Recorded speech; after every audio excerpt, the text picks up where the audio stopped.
we're raising the next generation of citizens. A lot of kids aren't going to be necessarily going into any kind of political classes in college. I don't necessarily know exactly what they get taught in high school. A lot of listeners have kids who are homeschooled. You contend that we need to be teaching our kids the basic political structures, etc. In doing the research of the book, myself and 6 research assistants went out and did tons of analysis, tons of interviews.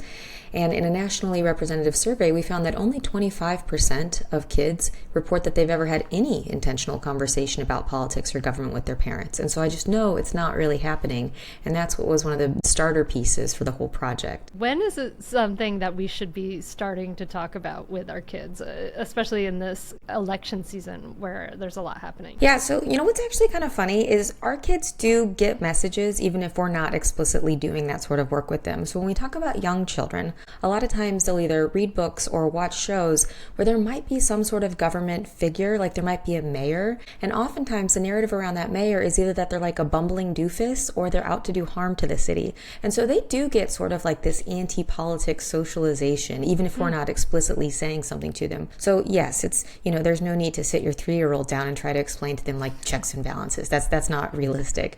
But I do think it's important that they see us care about these things and they see us model how to have sorts of discussions, whether it be with friends or neighbors or other family members, instead of thinking like, oh, we better not do that. Because they learn from what we do and what we don't do. And if they never see us prioritizing things, or if they always see us saying, like, oh, politicians are liars, or I hate this system, or it's all corrupt, that trickles into their brains. They soak that stuff up. Yeah, I remember taking my daughter, who was 1.5, into the voting booth, and I would bring them in and I'd want them to see me voting and doing the act of voting. But I'm not sure I've ever had intentional discussions. But you tell us it's important to start having political discussions at home. How exactly do you do that, say, like with maybe like an 8-year-old or 7-year-old? Yeah, so first of all, it's great that you're bringing kids to vote. That's something else that I talk about in the book. It's like, it's tradition. You have to show them this is the thing that we do. It's habit forming, and they can't become familiar with it unless they see it themselves. And so I think that's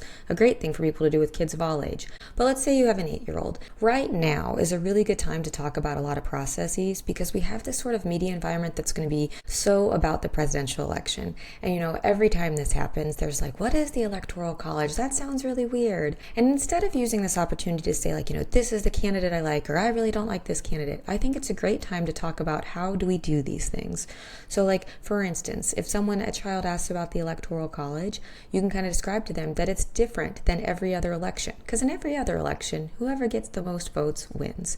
But for the president, we have this other sort of system that aggregates votes at the state level so that we get a different sort of outcome, where sometimes someone will get more votes but they won't win because they're allocated in different ways in different states. 8 years old is not going to probably understand all the math of that with you, but to start that vocabulary is important, because like every other subject, we start in kindergarten with like little concepts and vocabulary, and then we build in those middle ages with bigger concepts. Then we move to like advocacy and problem solving and critical thinking.